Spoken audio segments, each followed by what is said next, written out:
गई है। 15 मिनट है। पहले उलेमा बोर्ड, अब all India Muslim personal law board. Mahavikas Aghadi की 269 सीटों पर तायीद की। मुस्लिम वोटों का सौदा खुल्लम खुल्ला। क्या महाराष्ट्र के मुसलमानों ने तय कर लिया है कि उनका वोट किसे जाएगा? विधानसभा चुनाव में मुसलमान थोक में महाविकास आघाड़ी को वोट देने वाले हैं और उनकी सरकार बनवाने वाले। All India Muslim personal law board ने महाविकास आघाड़ी को वोट करने के लिए ऐलान कर दिया है। हम इस फैसले पर पहुंचे हैं कि महाविकास आघाड़ी की 269 सीटों पर तायीद की जाए, जिसकी तफसील एनएपीएल नंबर 1 में दी गई है, जो आपकी खिदमत में पेश की जाएगी। मतलब साफ है, चुनावी रण अब हिंदू बनाम मुसलमान हो गया है। All India Muslim personal law board के प्रवक्ता नुमानी के खुल्लम खुल्ला ऐलान के बाद राजनीति भी तेज हो गई। कितने हिंदू संगठन हैं जो बीजेपी को समर्थन करते हैं, समर्थन ही नहीं करते, बीजेपी को चलाते हैं, बीजेपी के प्रचारक होते हैं, तब तो कोई इतराज नहीं करता। इसमें कौन सी गलत बात है भाई? जो लोग इस तरीके से धर्म के नाम पर कांग्रेस को या महाविकास आघाड़ी को वोट देने के लिए अपील कर रहे हैं, उनको समझना चाहिए कि दूसरी तरफ 80% लोग हैं। अगर उन लोगों ने धर्म के आधार पर इस तरह से वोटिंग का पोलराइजेशन शुरू कर दिया तो उनका पूरा का पूरा छज्जा उड़ जाएगा।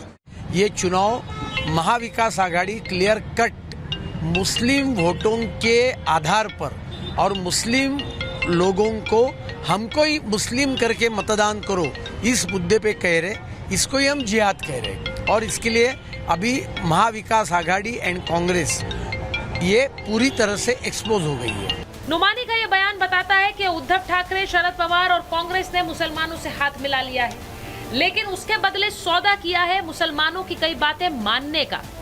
इसको लेकर उलेमा बोर्ड ने बकायदा अपना मांग पत्र भी सौंपा है। आघाड़ी के हामी भरने के बाद सशर्त समर्थन जाहिर किया है।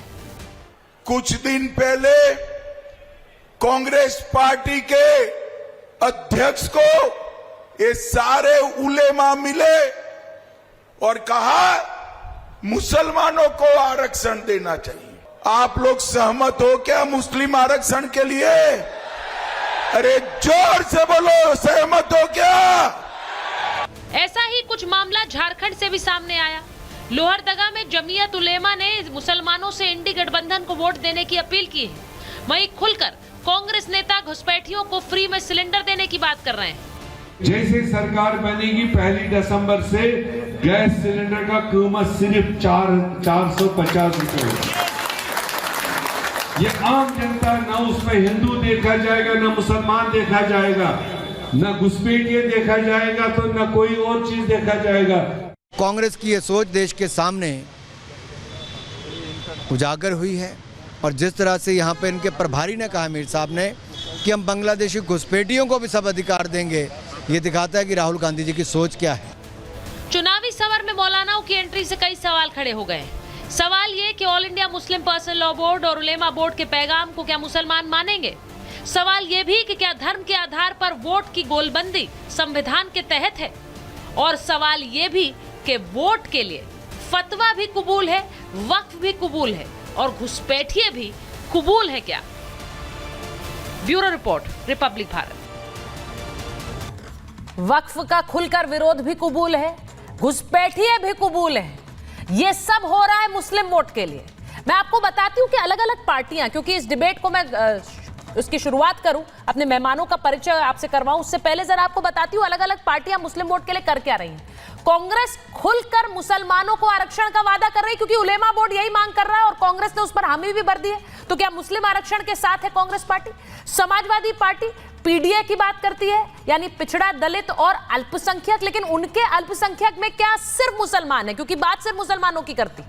वहीं सपा के बाद आपको बताती हूं कि एआईएमआईएम यानी कि असदुद्दीन ओवैसी की पार्टी, वो लगातार हर सभा से वक्फ बिल पर बयान दे रहे हैं और मुसलमानों से कह रहे हैं कि ये हम होने नहीं देंगे वक्फ में संशोधन। तो ये भी मामला, ये सब मुस्लिम वोट के लिए। और उद्धव ठाकरे की शिवसेना, वो तो मुस्लिम वोट के लिए कैसे हिंदुत्व से ही समझौता कर बैठी है, तो ये भी मुस्लिम वोट के लिए हुआ है क्या? जेएमएम हेमंत सोरेन, घुसपैठियों को शरण देने का आरोप उन पर लगातार लगता रहा है और घुसपैठियों को शरण यानी ये भी मुस्लिम वोट के लिए। अब क्या इस चुनाव में सीधे सीधे एक पोलराइजेशन हो चुका है, हिंदू वर्सेस मुसलमान हो गया है? मैं एक बार अपने मेहमानों का परिचय आपसे करा देती हूँ। बीजेपी की प्रवक्ता राधिका खेड़ा जी हमारे साथ जुड़ रही हैं। हमारे साथ हिंदू धर्म गुरु आचार्य विक्रमादित्य हैं। वीएचपी के प्रवक्ता विनोद बंसल जी जुड़ने वाले हैं। फराज किदवई साहब हैं प्रवक्ता समाजवादी पार्टी के। दानिश कुरैशी साहब प्रवक्ता AIMIM के। अजय वर्मा जी कांग्रेस के नेता हैं। अतीकुर रहमान साहब मुस्लिम स्कॉलर हैं। बहुत बहुत स्वागत आप सभी का है। लेकिन जो तस्वीरें इस वक्त आ रही हैं, All India Muslim personal law Board Radhika Kheda ji खुलकर कह रहा है कि 269 सीट्स पर MVA को हम समर्थन कर रहे हैं, यानी कि सब मुसलमान जाइए और MVA को वोट करिए। इससे पहले उलेमा बोर्ड, इससे पहले झारखंड में जमीयत उलामा सब ऐलान कर चुके हैं। ये गोलबंदी हो रही है मुस्लिम वोट की, और ये सब संविधान के तहत है क्या? सबसे पहले तो सभी को बैकुंठ चतुर्थी की बहुत बहुत शुभकामनाएं। अब आपका सवाल बिल्कुल सही है। देखिए, इंडी गठबंधन की जो राजनीति है, अब वो इंडी गठबंधन की राजनीति अब सिर्फ वोट बैंक के सौदे में बदल चुकी है। फतवे के सहारे वोट बटोरने की जो नई साजिश है वो ये दिखा रही है कि इनके लिए ना देश मायने रखता है ना जनता। झारखंड में कांग्रेस के नेता खुलेआम घुसपैठियों को सिलेंडर देने की बातें कर रहे हैं। महाराष्ट्र में इनके नेता वोटों की तुष्टीकरण के लिए उलेमाओं की 17 डिमांडें एक्सेप्ट कर रहे हैं। उद्धव ठाकरे के लोग जहां पे फतवे जारी किए जा रहे हैं उनके बीच बैठे दिखाई दे रहे हैं। तो ये बात तो साफ हो चुकी है कि इंडी गठबंधन की जो राजनीति है वो सिर्फ फतवों और घुसपैठियों तक सीमित नहीं है।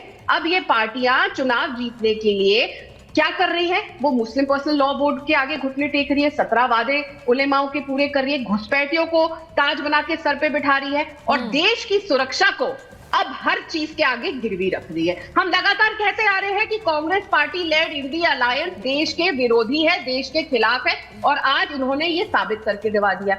लेकिन सबसे बड़ा सवाल ये बनता है कि क्या ये पार्टियां जो ये सब कर रही हैं, मुस्लिम को जो क्या सिर्फ वोट बैंक के लिए इस्तेमाल करिए? क्या ये जो ड्रामा किया जा रहा है कि आप हमें वोट दीजिए, हम ये देंगे वो देंगे, इससे सच में मुसलमानों का फायदा हो रहा है? क्योंकि अगर आप देखेंगे लगातार आपके जर्नलिस्ट भी ग्राउंड पे जाते हैं, मुसलमानों से बात करते हैं, हर मुसलमान ये कहता है हाँ हमें प्रधानमंत्री आवास योजना का फायदा, हमें हेल्थ इंश्योरेंस का फायदा मिला, हमारे बच्चे स्कूल जाते हैं। जम्मू कश्मीर में हमने देखा तो हर जगह फायदे मिल रहे हैं। लेकिन जब आप उनसे ये पूछेंगे कि कांग्रेस की सरकार ने उन्हें क्या दिया, तो बोलेंगे जी वो बस मुसलमानों के लिए बात करते हैं, क्या दिया ये नहीं गिनवा पाएंगे। ये बोल देते हैं कि अरे वो सेक्युलर है। क्या सेक्युलरिज्म, क्या इंडिया अलायंस का ये स्टैंड है कि घुसपैठियों को इंडियन टैक्स पेयर के पैसे से, आपके और हमारे पैसे से पाला पोसा जाए?